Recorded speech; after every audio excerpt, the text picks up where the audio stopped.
کہیں ایک واقعہ بھی نہیں، بلکہ ہمارے اورنگزیب رحمت اللہ علیہ، اورنگزیب رحمت اللہ علیہ، جن کو یہ لوگ برادران وطن کے درمیان کہتے ہیں کہ یہ غلط آدمی تھا اور یہی تاریخ پڑھائی جا رہی ہے، میری پیاری بچیوں، آئندہ ڈاکٹر بنو گی، IAS آفیسر بنو گی، انجینئر بنو گی، آپ کو تاریخ میں بتایا جائے گا کہ اورنگزیب نے ظلم کیا ہے۔ خدا کی قسم اورنگزیب نے جتنا انصاف کیا ہے کسی بادشاہ نے انصاف نہیں کیا۔ بہت بڑا، کیا عظیم ہے، عظیم ہے جی جی جی جی۔ اورنگزیب رحمت اللہ علیہ کے بارے میں ان کا یہ کہنا ہے کہ یہ ظلم کرتے تھے، بالکل غلط ہے۔ میں ایک واقعہ ہمارے بزرگوں کے سامنے، عمران بھائی آپ بھی اس واقعے کو سنیں اور میری بچیاں آپ ضرور غور سے سنیں کہ یہ کتنے منصف تھے، کتنے عادل تھے۔ بولنا نہیں چاہیے واقعہ، لیکن یہ واقعہ ایسا ہے جس کا تعلق لڑکیوں سے ہے، اور ہماری یہ بچیاں ہیں، آج بڑی ہیں، آج چھوٹی ہیں، انشاءاللہ کل بڑی ہوں گی۔ یہ واقعہ آپ سنیے۔ آپ کے زمانے کا، یعنی آج جہاں سے ہمارے مودی جی جیت کر آئے ہیں، اس شہر کا نام کیا ہے؟ بولو، نہیں معلوم؟ وارانسی۔ کیا ہے؟ جس کو ہم کہتے ہیں بنارس۔ کیا کہتے ہیں؟ بنارس۔ اور اس کو کیا کہا جاتا ہے؟ وارانسی۔ وہاں کا جو گورنر تھا، وہاں کا جو گورنر تھا، پہلے اس کو کوتوال کہا جاتا تھا۔ گورنر کو پہلے کوتوال کہا جاتا تھا۔ ان کا جو گورنر تھا، ایک مرتبہ بیٹے ندی کے پاس گیا، وہاں ایک پنڈت کی لڑکی غسل کر رہی تھی ندی کے کنارے، گنگا کے کنارے۔ تو اس نے جب دیکھا تو اپنے پیے سے کہا کہ پنڈت سے کہہ دو کل لا کر کے اپنی لڑکی کا نکاح مجھ سے کر دے۔ یہ پیغام دے دیا۔ پنڈت بیچارہ گھر گیا، رونے لگا، پریشان ہوا۔ بیٹی اس کی ہندو تھی۔ یہ واقعہ آپ میری بڑی پیاری بچیاں کہیں بھی آپ بیان کرو، پورے ڈنکے کی چوٹ پر یہ تاریخ میں واقعہ لکھا ہوا ہے۔ باپ بہت رونے لگا۔ بیٹی سمجھدار تھی، پڑھی لکھی تھی۔ بولا پپا آپ کیوں رو رہے ہیں؟ کہا بیٹے کوتوال نے حکم دے دیا ہے کہ کل میں تمہاری شادی اس کوتوال سے کر دوں۔ میں ہندو ہوں، پنڈت ہوں، میری بیٹی کا نکاح مسلمان کے ساتھ کیسے ہو سکتا ہے؟ یہ جائز؟ میری قوم کیا کہے گی، میرا مذہب کیا کہے گا؟ کہاں ایسا؟ کہاں ہاں، کہاں کوئی بات نہیں ہے، ڈرنے کی ضرورت نہیں ہے۔ آپ مجھے ایک گھوڑا دلا دیجئے۔ آج کے جو مسلمانوں کا بادشاہ ہے اورنگزیب، یہ بڑا منصف ہے، بڑا عادل ہے، بڑا منصف ہے، بڑا عادل ہے۔ وہ اس مسئلے کو چٹکیوں میں حل کر دے گا، آپ ڈرنے کی ضرورت نہیں ہے۔ کہا اچھا بیٹی تجھے امید ہے کہ مسلمان بادشاہ تیرے ساتھ انصاف کرے گا؟ کہا 100% انصاف کرے گا، وہ مسلمان ہے۔ کہا اچھا۔ گھوڑا دلایا اور گھوڑے پر یہ سوار ہوئی اور سیدھی دلی جامعہ مسجد پہنچی۔ بیٹی دلی کی جامعہ مسجد پہنچی، اور اورنگزیب رحمت اللہ علیہ کا معمول تھا جمعہ کے دن سیڑھیوں کے اوپر سے اترتے تھے، سب کی خیریت پوچھتے تھے، آپ کو کیا چاہیے، آپ کو کیا چاہیے، آپ کو چاہیے۔ کوئی بہت بڑے بڑے باڈی گارڈ نہیں رہتے تھے۔ آج کا جو پرائم منسٹر، چیف منسٹر ہوتا ہے، چور کی طرح چھپ کر کے بھاگتا ہے، پیچھے 10 گاڑیاں، سامنے 10 گاڑیاں، کہیں لوگ مار نہ دیں۔ ان لوگوں کو کوئی ڈر نہیں تھا، کیونکہ وہ لوگ منصف تھے، انصاف پسند تھے۔ بڑی آسان کے ساتھ سیڑھیوں کے اوپر سے اترتے تھے۔ بچی آگے بڑھی، ہاتھ ملائی، حضرت نے کہا لا حول، لڑکی سے ہاتھ ملانا جائز نہیں۔ کہا بیٹا کیا تمہارا مسئلہ ہے، تم گھر آؤ، گھر آؤ، یہاں میں تم سے جامعہ مسجد میں نہیں سنوں گا۔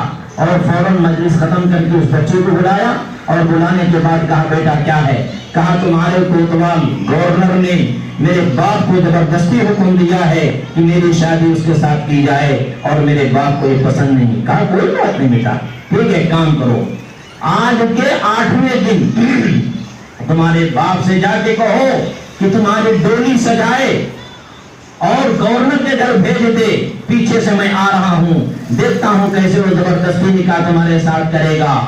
کہا ایسا؟ کہا ٹھیک ہے۔ اس نے اپنے باپ سے کہا ابا آپ ڈولی سجائیے اور مجھے مسلمان کے گھر بھیجیے گورنر کے یہاں دلہن منانے کے لیے۔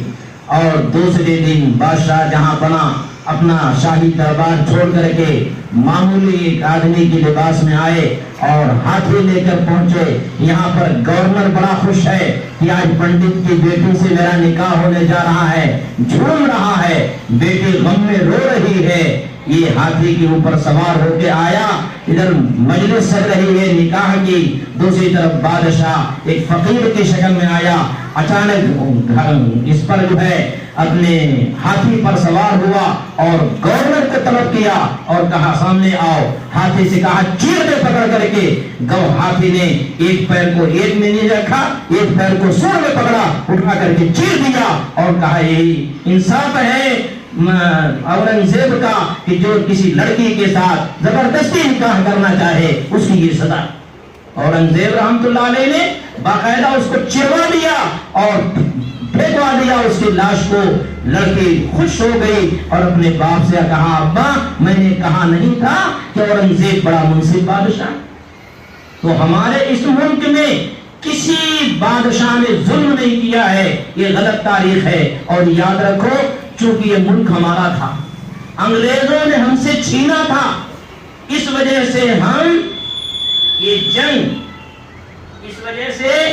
ہم یہ جنگ باقاعدہ کہاں سے؟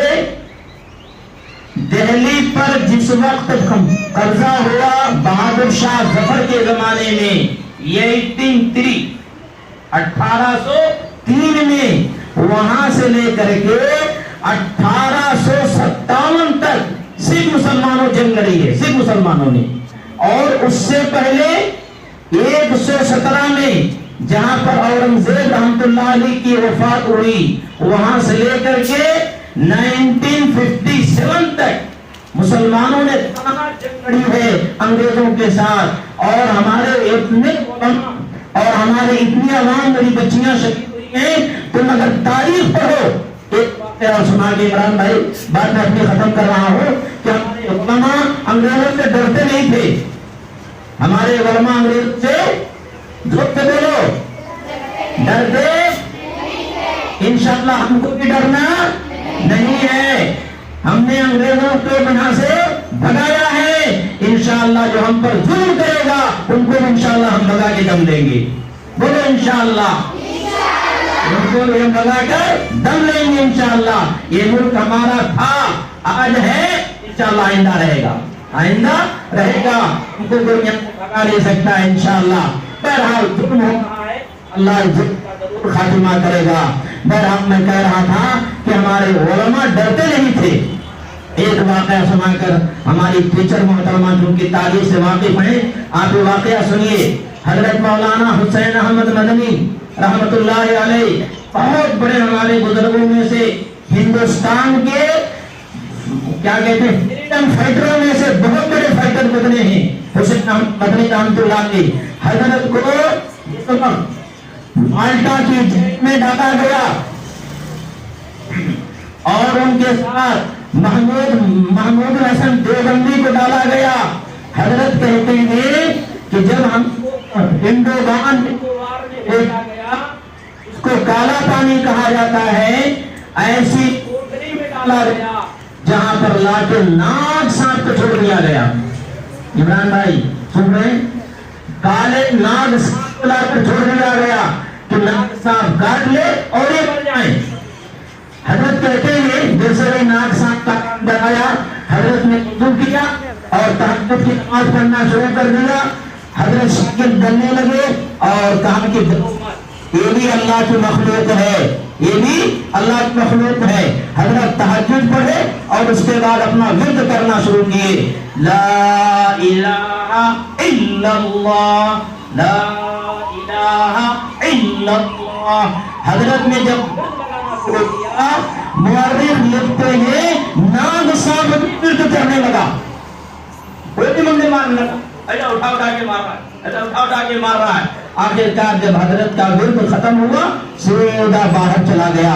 انگریزوں نے دیکھا وہ تو ہم اس لیے چھوڑے تھے کہ کاٹ لے گا یہ مر جائے گا، لیکن یہ تو سانپ ہی کو اپنا مرید بنا دیا، سانپ ہی کو اپنا مرید بنا لیا.